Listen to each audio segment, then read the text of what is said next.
Jouer comme une fille. Un balado sportif avec Guylaine Demers et Marc Durand.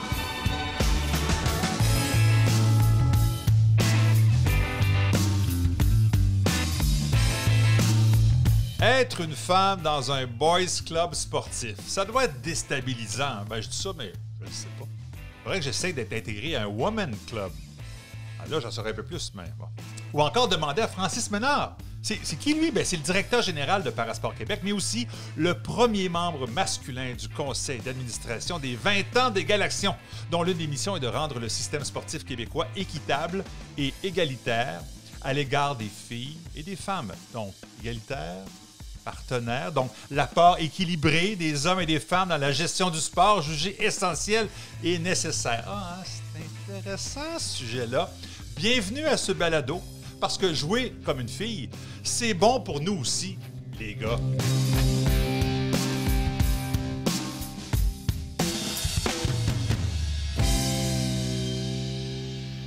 Guylaine Demers, bonjour. Salut, Marc Durand. Ça va bien, Guylaine Demers, professeure titulaire à l'Université Laval depuis 20 ans, une des fondatrices des Galaxions, récipiendaire d'un prix Femmes et Sport du CIO, l'an passé en plus. Ah, quoi, tellement de chapeaux, tellement importante. Ah, mon Dieu. Les gens te découvrent avec le balado. C'est incroyable.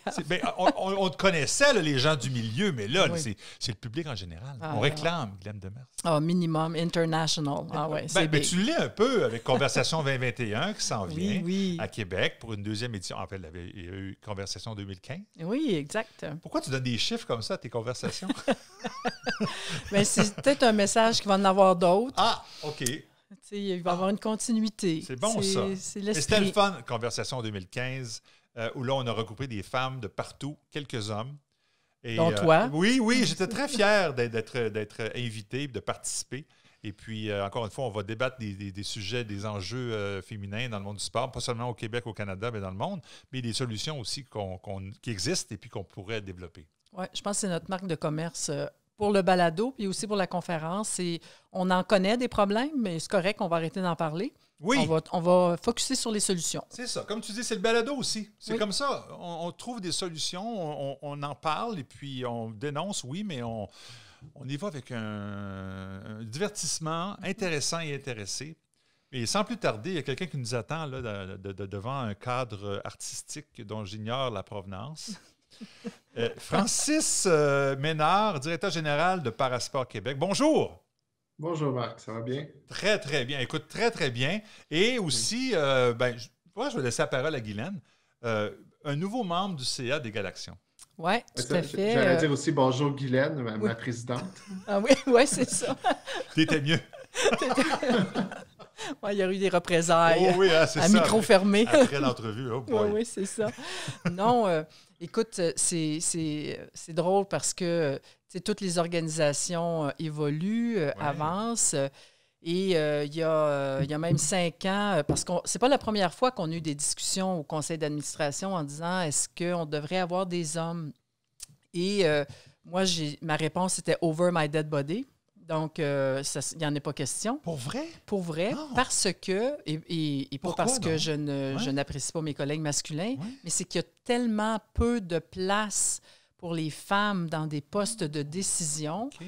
où elles ont l'opportunité de s'exprimer sans contrainte, Mhm. où elles ont l'opportunité de prendre des décisions en fonction de leurs besoins. Mhm. Et je me disais, ben là, on a encore... le jour où toutes les fédérations sportives du Québec me diront qu'ils ont 50 % de femmes là, sur Ouais, leur ouais, conseil, ouais. bien là, je vais considérer, oui, on pourra avoir des hommes parce que les femmes auront une voix à l'extérieur des Galaxions. Hmm. Alors, ça, c'était vraiment mon discours. J'étais vraiment... tu en parleras à toutes celles qui ont été sur le Mais je te CA. trouve franche et honnête, là. Oui, de c'était... Guylaine ne veut carrément, rien savoir. Over my dead body. Oui, Guylaine ne veut rien savoir. Tu dois te sentir spécial, Francis, quand tu entends ça. Que c'est toi qui as fait la différence. Écoute, j'ai pas brisé un plafond de verre non plus, mais Ouais. je considère quand même privilégié là, de pouvoir faire partie. Mais surtout que tu sais, c'est une autre membre du conseil d'administration qui m'a approché pour rejoindre l'équipe. Puis je vois que là, ils ont une discussion entre eux, donc c'est pas moi qui s'est imposé non plus. Là. Je voulais pas avoir cette approche-là, mais je suis vraiment content de pouvoir faire partie de l'équipe, oui. Et pourquoi, justement, tu as voulu faire partie de cette équipe-là? Y a-t-il une raison particulière ou par intérêt? Visiblement, il manque de femmes dans le milieu sportif, Oui. à tous les niveaux. Là, j'ai travaillé dans 2 fédérations sportives différentes, puis le pourcentage d'athlètes féminins n'est pas très élevé, le pourcentage d'entraîneurs féminins ou d'officiels féminins n'est pas élevé. Même chose sur les conseils d'administration, là, comme Guylaine a fait mention. Puis, ça, en général, je pense qu'il y a une approche, on n'a pas une approche très féministe dans le sport. Puis, je ne dis pas que j'ai l'approche la plus féministe nécessairement non plus, mais je pense que de pouvoir aussi faire prendre conscience à mes collègues masculins qu'il faut intervenir nous autres aussi, puis pas juste attendre comme par magie que les choses se passent ou tout simplement éviter le sujet comme une autruche. Si je peux contribuer à ça, tant mieux. Mais en fait, tu vois, ça fait partie de l'évolution de l'organisation et de mon évolution personnelle aussi. J'ai toujours eu des collègues masculins, puis je ne suis pas anti-homme, là, pas du tout. Il y en a, quand tu te mets l'étiquette féministe, ils pensent tout de suite que tu es enragé puis que tu es contre, mais pas du tout. C'était plus pour défendre la place. Ouais. Et c'est clair que plus j'avance, puis même l'organisation, plus on avance, le sport demeure encore un environnement très masculin, dirigé majoritairement par des hommes. On en parlait dans un des balados que tu appelles ton deuxième étage. Là. Deuxième étage, pas mal masculin. Qui est pas mal masculin. Ce qui fait que si on veut que ça change, si on veut que ça avance, il faut que les hommes embarquent et deviennent des alliés du sport féminin parce qu'encore à ce jour, on n'a pas encore assez de pouvoir, les femmes, dans le système sportif pour que ça bouge de façon significative. Donc, c'est de dire, il faut qu'on travaille avec des alliés masculins, des hommes, qui vont aussi juste considérer que, je vais utiliser un mot normal, que des femmes s'intéressent puis aient une place autour de la table pour prendre des décisions, qu'elles soient juste des décisions plus éclairées parce qu'on va avoir différents points de vue. Et c'est dans cette optique-là, quand Francis a été approché. Et puis, de toute façon, c'est maintenant une règle du gouvernement, le nouveau code de gouvernance pour les organismes sans but lucratif. Tout le monde est maintenant obligé d'avoir au moins une personne de l'autre sexe. OK. Alors, natation artistique Québec n'a pas d'hommes. Bien, ça va s'en venir. J'ai regardé ça, là, aujourd'hui, j'allais faire un tour là, sur leur site web et pas d'hommes dans... Il va falloir qu'il y en ait un à un moment donné. Fait que là, nous, on rencontre la règle actuelle. On a un homme sur notre conseil d'administration. Est-ce que tu es bien avec cette décision, Guylaine? Oui, absolument. Oui, tout à fait. Est-ce que Francis amène quelque chose de nouveau à la table? Bien, j'aimerais d'abord un bébé aux réunions, entre autres. Oui, il amène son bébé aux réunions. Bon, tu vois? Pourquoi pas? Parce que ma petite fille, c'est elle qui fait le 100% féminin des fois. Ah, OK. Je me suis dit, c'est peut-être une exigence. Il faut que tu amènes ton enfant, sinon ça passe pas. Non, je fais des blagues. Mais effectivement, peut-être, la question est à Guylaine, mais à Francis aussi. Qu'est-ce que Francis apporte, justement, peut-être de nouveau à votre organisation qui... J'aimerais ça d'abord, lui, l'entendre dire ce que... Parce que là, c'est sûr qu'il faut quand même lui donner... il vient d'arriver... Puis on ne s'est jamais vu en vrai, c'est juste virtuel. Hein? Fait que disons que ça enlève un peu de la dynamique. On s'entend. Fait que ça, c'est pas, disons, le moment idéal pour être intégré dans un nouveau conseil d'administration. C'est pas une situation facile nécessairement pour personne, mais peut-être spontanément ce que toi tu penses, puis ça va me faire plaisir après de certainement... Ma contribution au conseil d'administration en ce moment, c'est ça, là, je suis encore très en mode apprentissage sur tous les détails de l'organisation et les projets qui sont en cours. Mais en fait, je pense que c'est plus moi qui apprend beaucoup de ma présence pour le fonctionnement qui est un peu différent, ou les approches qui sont différentes, les discussions ne sont pas abordées de la même façon, même l'horaire n'est pas pareil. Donc, tu sais, quand on dit que la contribution des femmes sur le conseil d'administration peut amener des points de vue différents, éclairés, ou de prendre en compte des enjeux ou des angles qu'on ne prend pas en compte de façon spontanée quand on est dans le Boys Club. Mais je vois concrètement ce que ça donne ou ce que ça veut dire, parce que là, je le vis. Puis autant sur le conseil d'administration de Parasport Québec, oui, on est dans le 40-60 au niveau de la présence féminine, mais reste que l'approche est très traditionnelle masculine. Là. Donc là, c'est moi qui apprends plus là, à ce niveau-là, parce que dans les micro-détails des dossiers, là, on n'est pas encore rendu à dire là, j'ai une influence ou que dans la discussion, j'apporte quelque chose, mais c'est plus dans la prise de conscience, je pense. Puis c'est ça, l'exemple que je peux après ça rapporter à mes collègues masculins. Comment tu te sens là, tout seul, entouré de femmes dans un CA comme ça? Je suis curieux de savoir, est-ce que... c'est vraiment pas le feeling, là, c'est-à dire... il n'y a pas de séparation homme-femme ou quoi que ce soit. Tu ne vois pas ça, tu l'entends pas. Ben, on n'est pas dans des milieux non plus machistes puis tout ça. Là. C'est-à-dire que même nos conseils d'administration actuels, je ne sens pas qu'il y a une division entre les deux. Fait que je suis juste intégré, puis ça va bien. Puis on a cassé la glace la première rencontre. Là, on a ri un peu de la situation, puis des stéréotypes que ça peut amener. Mais après ça, ça va bien. Fait que non, je me sens pas à ma place. C'était ta question initiale, là, et je me sens tout à fait à ma place. Ben je pensais pas ça. En fait, je suis convaincu de ce que tu dis. Puis, en tout cas, personnellement, je serais très à l'aise, je suis convaincu, pour avoir participé, entre autres, à la conversation 2015, justement, en étant le seul ou à peu près gars. En fait, on était 2 ou 3, puis je les ai spotés, les gars. Un autre. Sur 90, je ne sais pas comment on était, des fois, à certains moments. Mais c'est quand même... En tout cas, qu'est-ce que toi, tu penses que tu pourrais apporter en tant qu'homme dans cette organisation? Une vision masculine de la place des femmes dans le monde du sport? Ça peut être intéressant, ça. Ben, je pense que oui. Tu sais, des fois, c'est quand on parle d'angle mort, là, tu sais, puis encore là, tu sais, si on est juste entre femmes, l'angle mort de comment on peut apporter le sujet ou un dossier face à la majorité des fédérations où de façon écrasante, on domine la place. Est-ce qu'on est aussi réceptif à la façon qu'on présente les dossiers, s'ils sont amenés tels qu'ils se sont actuellement, ou on peut changer l'approche? Peut-être qu'à terme, c'est là où est-ce que je pourrais peut-être amener quelque chose d'intéressant. Ouais, c'est ce qui me vient en tête là, mais...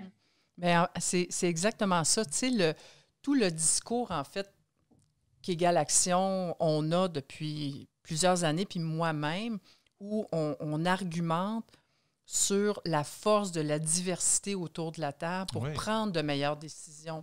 Alors, plus on a de points de vue différents, bien là, plus justement, l'expression de Francis, les angles morts, bien là, il y a des gens qui lèvent le flag puis disent « T'as oublié ça. Puis si tu fais ça, voici l'impact que ça va avoir sur ABC.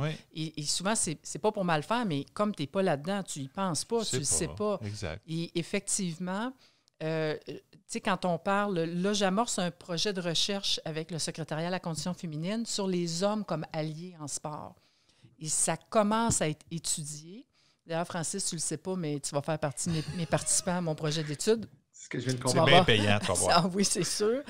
Mais ce qui nous intéresse dans la recherche, il y a d'abord de comprendre pourquoi certains hommes vont décider, sans qu'on leur demande nécessairement, mais ils vont devenir des alliés. Tu sais, ils disent, c'est comme naturel de dire, bien voyons, la fille et le gars, ils ont droit aux mêmes avantages, aux mêmes opportunités, etc.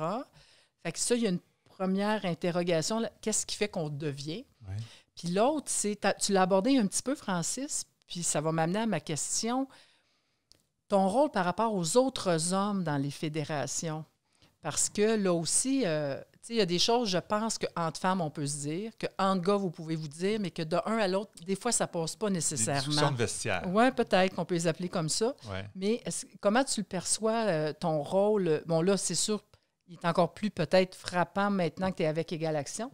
Mais clairement, tu étais un allié avant de te joindre à nous, là, parce que tu n'aurais pas dit oui. Alors, comment tu vois justement cette interaction-là avec tes collègues masculins?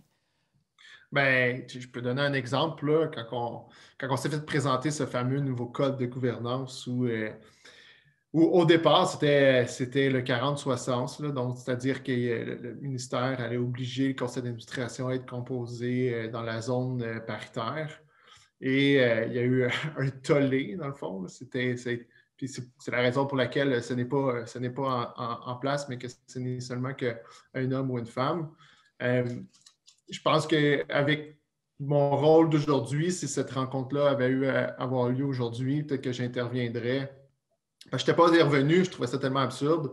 Puis je regardais Kim, là, la directrice générale d'Égale Action en arrière, puis j'étais découragé. Mais peut-être que là, j'interviendrai un petit peu plus, puis je jouerai mon rôle de façon plus active. Donc là, c'est un exemple précis, mais je pense que dans toutes ces rencontres-là communes où est-ce que ce sujet-là vient à la table et qui n'est jamais tant apprécié, bien, si c'est moi qui le défends, ça peut peut-être être reçu différemment que si c'est l'habituelle femme qui prend toujours ce dossier-là. Donc, ça peut peut-être calmer les ardeurs de certains. Moi, c'est drôle. J'entends les gens qui nous écoutent et qui se disent, ben, là, pourquoi on parle de ça? Ça, c'est réglé, ça, le dossier homme-femme dans des postes importants. Notre président de Sport Québec, c'est une femme. Le président du Comité olympique canadien, c'est une femme. Il y a une ministre des Sports, déléguée des Sports, c'est une femme. Il n'y en a plus de problème, mais il y en a un problème encore au niveau décisionnel, au niveau des... Oui? Bien, en fait, au Québec, au niveau des conseils d'administration, actuellement, on a 22 % de femmes et 19 % sont des présidentes. Donc, 22 %. C'est des données de 2019. Oui. Ça n'augmente pas. Hein? Et ce qui fait que le pourcentage est un petit peu élevé, c'est parce que les postes de secrétaire sont majoritairement occupés par des femmes. OK, c'est ça. C'est ça. Alors, on a encore... Et, tu sais, on dit, bon, le problème est réglé. C'est vrai. En fait, ce qui a changé, il y a de plus en plus de femmes qui, maintenant, ont effectivement accès à des postes de très haut niveau dans le sport. Puis au Canada, actuellement, le hasard un peu fait que, effectivement, la présidente du Comité olympique canadien, c'est une femme. La directrice générale du Comité paralympique canadien, c'est une femme. La directrice générale de l'Association canadienne des entraîneurs, c'est une femme. La directrice générale d'Anou le Podium, c'est une femme. C'est vrai. Alors, ce sont des postes vraiment de haut niveau, mais multisport. Si on arrive dans l'unisport, puis même en parasport, je ne suis pas étonnée, Francis, quand tu me dis que vous êtes dans la zone paritaire du CA. On est dans le multisport. Mais quand on arrive dans le unisport, la culture de chacun des sports, qui est dans la majorité encore très masculine, dirigée par des hommes, et là, faire sa place, c'est extrêmement difficile. Ah, très intéressant. Vous irez visionner, vous irez sur le site web de Hockey Québec et regardez la composition du conseil d'administration et vous tirez vos conclusions. Alors que le hockey au Québec... C'est quoi? Ben, c'est juste des hommes. Pour vrai? Des hommes blancs, matures. OK. Oh oui, voilà. hein? OK, tu me l'apprends. Oui, pour vrai? c'est ça. Oh. Alors, il y a peut-être une femme, écoute, là, j'ai pas la liste, la dernière liste, là, mais ils ont peut-être une femme parce qu'ils sont obligés, là, mais là, je vais me faire fusiller par Hockey Québec. Bon, disons qu'il y en a une, mais disons que c'est pas beaucoup. Disons que c'est pas beaucoup, mais tout ça pour dire que quand on arrive dans l'unisport, il y a une dynamique qui est différente, qui s'installe. Pourquoi, selon toi? Justement, à cause de la culture propre à chaque sport. Oui, mais pourquoi dans le parasport ou dans le multisport? Peut-être parce qu'on est habitué de gérer différentes disciplines, différents sports. Puis, tout à fait. Avoir une femme, c'est pas unique. C'est pas unique, c'est ça.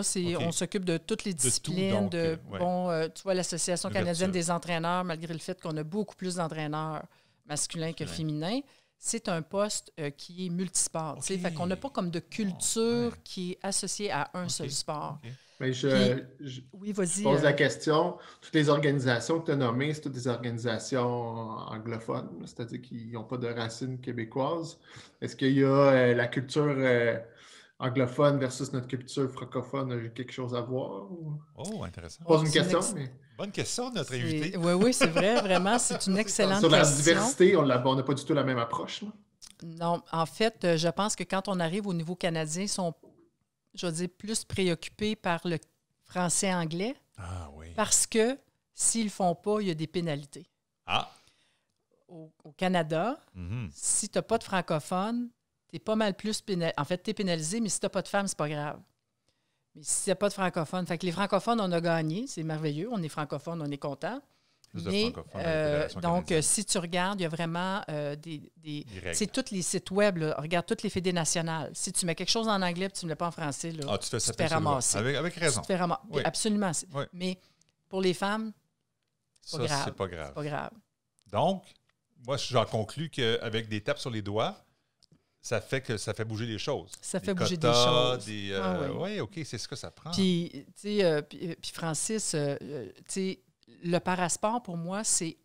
en fait, j'avais la question quand je me préparais pour la rencontre d'aujourd'hui. Si tu faisais un parallèle, là, toi, tu es dans le parasport et je pense qu'il y a une espèce d'ouverture face à la diversité. J'imagine. Parce que parasport, je veux dire, la diversité qu'il y a, c'est hallucinant, là. Versus, donc, ce qui se vit en parasport versus ce qui se vit pour femmes et sport. Des enjeux qui, parfois, je trouve assez similaires. Ouais. Fait que je ne sais pas si tu as pu apprécier ça jusqu'à présent. Je te dirais, au niveau du conseil d'administration, l'approche, on regarde qu'est-ce qui est au niveau de la gouvernance. Je ne parle pas de sport avec mon CA, je ne parle pas de ce qui se passe tant sur le terrain. Ouais. Donc, je pense que la raison pour laquelle certaines femmes ont peut-être joint au départ, c'est encore peut-être la cause qui est en arrière. Donc, ça a peut-être une influence pour attirer plus de candidatures féminines. Puis, tantôt, vous parliez de quotas, puis comment forcer les choses. Même moi, là, mes prochaines candidatures que j'ai pour mon conseil d'inspiration, je n'ai que des gars en tête là, qui me viennent spontanément. Puis, si je veux aller recruter des femmes, il va falloir que je parte, que j'explore un peu plus loin. Fait que, même le réflexe, là, il ne part pas automatique. Mais c'est quand même, au niveau de la gestion de la diversité et tout ça, je te dis, c'est pas tant un enjeu quand on parle de budget ou de choses comme ça. Parce que notre plan stratégique n'est pas tant axé là-dessus, je te dirais. Mais peut-être qu'à terme, une fois que ça va faire plusieurs années que je vais être là, puis je vais vraiment m'approprier chacun dans le détail, là, tous ces dossiers-là, peut-être que ça amènerait, cette question-là aboutirait, là, c'est-à-dire au niveau de la gestion de la diversité, présence des femmes, ou sur les enjeux similaires à Égale Action. Mais je te dirais, pendant une réunion de conseil d'administration, ça parce que à l'intérieur même de Parasport, pour le financement, hommes-femmes, filles-garçons, c'est équivalent? Ce que j'ai réussi à obtenir comme financement.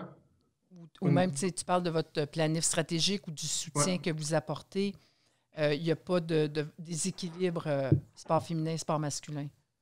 Non, puis c'est pas un enjeu qu'on a abordé dans les dernières années tant que ça. L'enjeu, pour nous, là, c'est vraiment un sujet spécifique, là, mais notre enjeu, c'est plus au niveau de la participation, puis d'amener les personnes en situation de handicap à faire de l'activité physique puis du sport. Et pas tant c'est pour ça que notre focus n'est pas sur la participation masculine ou féminine encore.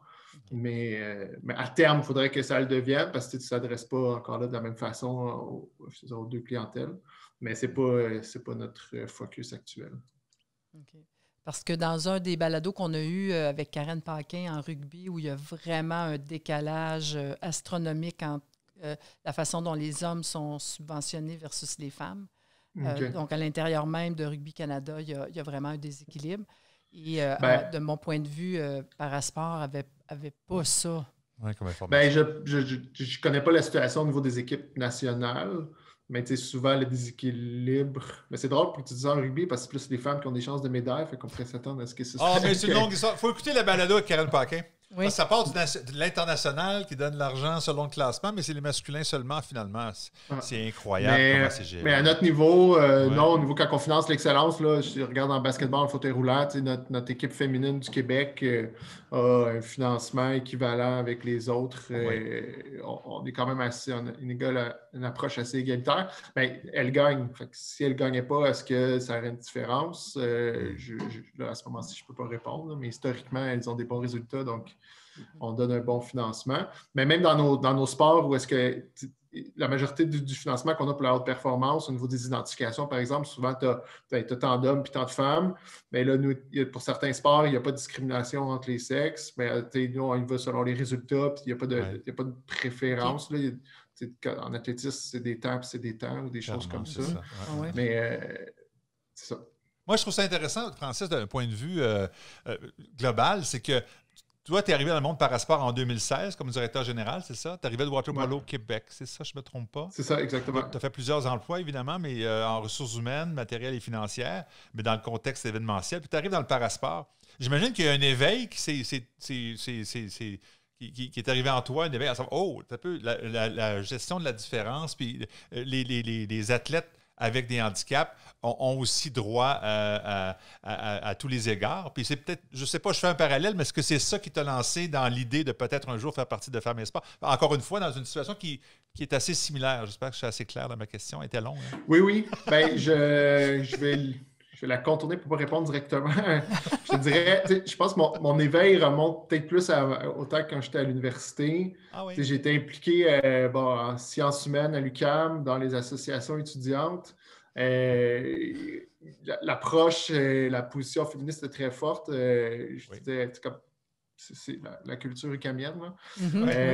Puis ça m'a confronté à ce moment-là parce que j'arrivais avec des positions somme toute traditionnelles. Je n'avais jamais été confronté à ces questions-là.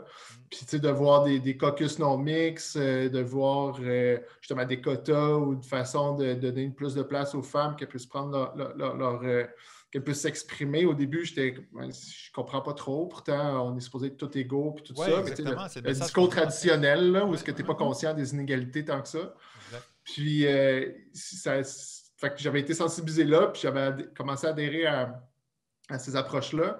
Puis effectivement, là, quand je suis arrivé dans les fédérations sportives, puis à connaître Égal Action, de prendre conscience, OK, qu'est-ce que ça veut dire sur le terrain, puis à chaque fois qu'on a reçu des communications d'Égal Action, de prendre conscience, OK, bien, il y a vraiment des inégalités au niveau des participations, puis pourquoi on n'a pas autant de femmes entraîneurs que ça, pourquoi on n'a pas autant d'arbitres, mais il y a des freins qui se sont installés naturellement par le système lui-même.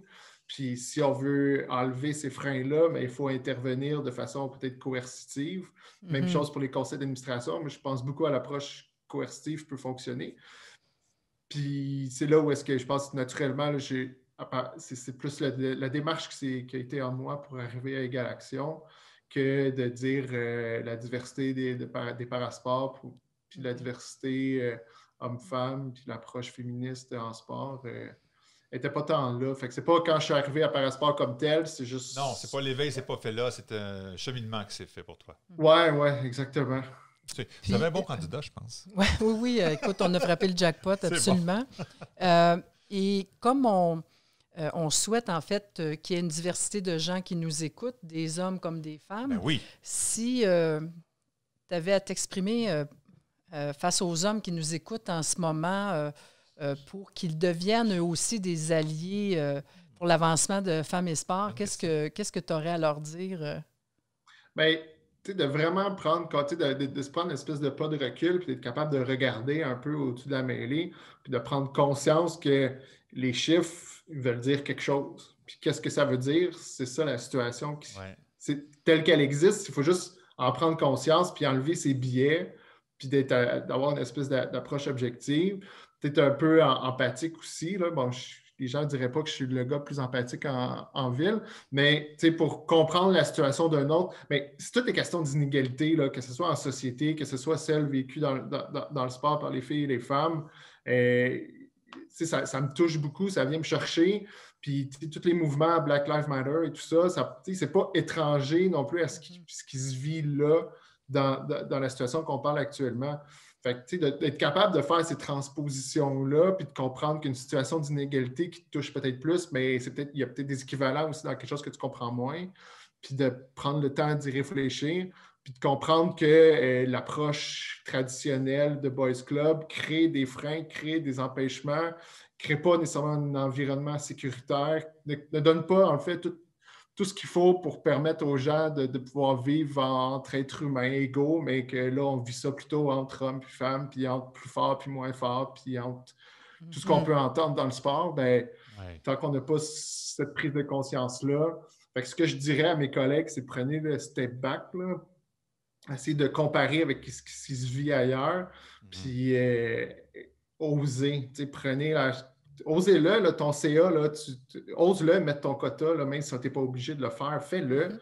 Puis regarde le résultat dans 4 ans. Ça va peut-être être chiant. Je dis chiant. Ça va peut-être être compliqué recruter. C'est plus compliqué pour aller chercher les femmes. Je dis le terme parce que c'est ce qu'on entendait sous les portes closes quand ça nous a été présenté.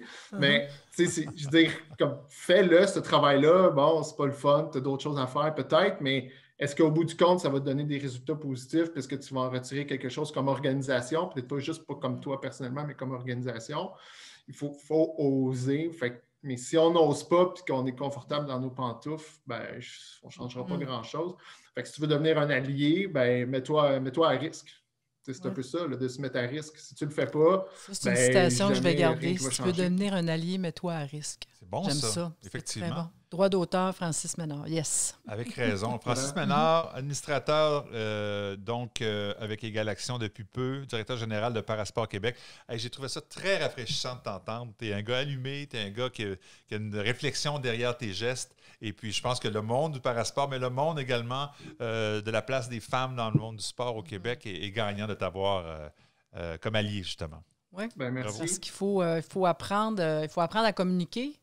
C'est souvent là le problème. Puis, pour revenir à la question de tantôt, qu'est-ce que Francis apporte? Bien, c'est ça aussi de dire, si on veut, parce que Égalaction, on est encore en mode parfois de convaincre ou d'essayer d'amener des gens. C'est ça. C'est ça, exact. Autant, il y a quand même un bon nombre de fédérations maintenant qui embrassent la cause on a certainement une quinzaine qui sont vraiment très proactives sur 65. Bon, c'est un début. Mon Dieu, tu me déçois, là.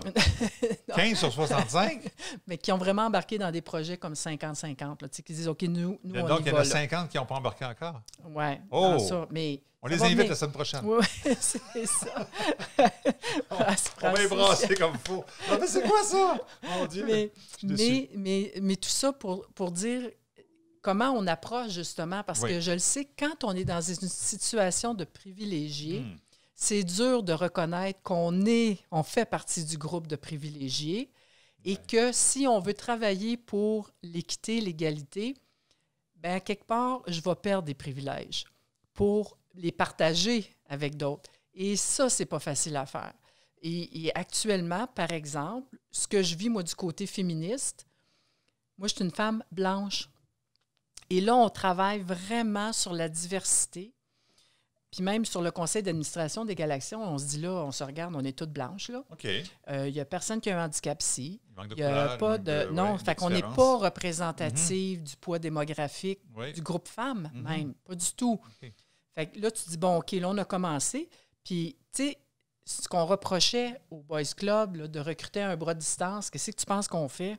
On recrute un bras de distance. Là, on commence à élargir nos horizons au travail, là, pour mettre en pratique ce qu'on demande aux autres de faire. Fait que je la comprends, cette situation d'inconfort où tu ne sais pas nécessairement quoi faire, comment le faire, mais en sachant qu'éventuellement, ça veut peut-être dire que mais là, mes chums que j'ai sur le CA, ben ils seront peut-être plus là. Oui, parce que je vais les remplacer par des gens que je connais moins. C'est un peu ce que Francis disait. Comme il dit, ceux qui imaginent dans son CA de Parasport, ben, c'est ceux qu'il connaît peut-être, c'est des gars. Sur le CA de Parasport, non, c'est un CA que je ne connais pas du tout. Puis, non, mais en tout cas, tu pensais à des gens, puis tu pensais à des gens. Comme elle a dit, on a nommé hockey, mais il y en a plein d'autres qui peuvent venir en tête où c'est ta gang de chums, puis tu ne te mets jamais en danger dans ce moment-là, tu ne changeras jamais rien dans ta façon de faire. Juste de ne pas être entre ta gang proche, déjà, là, c'est confrontant, mais si en plus tu rajoutes de la diversité, bien, à ce moment-là, je pense que ça pourrait révolutionner plusieurs fédérations. Il n'y a que des bienfaits à ça, parce que plusieurs têtes, différents milieux, différentes cultures, ça fait en sorte qu'on sort gagnant. Le Québec est tellement diversifié maintenant. Il faut en profiter. Yes. On le voit dans plusieurs fédérations, puis on va en parler à quelques-unes de ces fédérations gagnantes-là qui ont fait ces moves-là il y a quelques temps. Merci beaucoup, Francis Ménard. C'est tout le temps qu'on avait. Merci à vous. Et c'était vraiment un privilège de te recevoir. Bravo pour ton implication avec Égalaction et bien sûr avec le mouvement paralympique, avec Parasport Québec. Félicitations. Et on est choyés. On a tombé sur le jackpot pour commencer. Là. C'est très bon, ça. Félicitations. Je suis content que finalement, lui ou quelqu'un t'a changé d'idée. Il n'y a que les fous qui ne changent pas. Hein? C'est bon, ça. C'est bon, ça. Mais non, on évolue. Puis, mais j'espère que ça va amener les autres fédés aussi à dire écoute, Égalaction a un homme, bien là, ce qu'on peut faire pour les femmes. Effectivement. Et le balado sert à ça aussi, éveiller certaines personnes et puis se poser des questions puis trouver des réponses. Alors, merci beaucoup d'être à l'écoute. Merci Francis, merci Guylaine. Continuez de nous écouter, propagez la bonne nouvelle. On est bien sûr disponible partout dans vos écouteurs, sur toutes les plateformes. Puis si vous voulez aussi avoir un régal pour vos yeux, bien, c'est YouTube et Vimeo et autres. Sur la page des Galaxions, tout est là d'ailleurs. Alors, on va faire un tour de ce côté-là et bien sûr, on s'inscrit à Conversation 2021 présentée en juin 2021. Merci beaucoup, Guylaine. Merci, Francis. Merci Francis. Tout le monde. Et à la prochaine.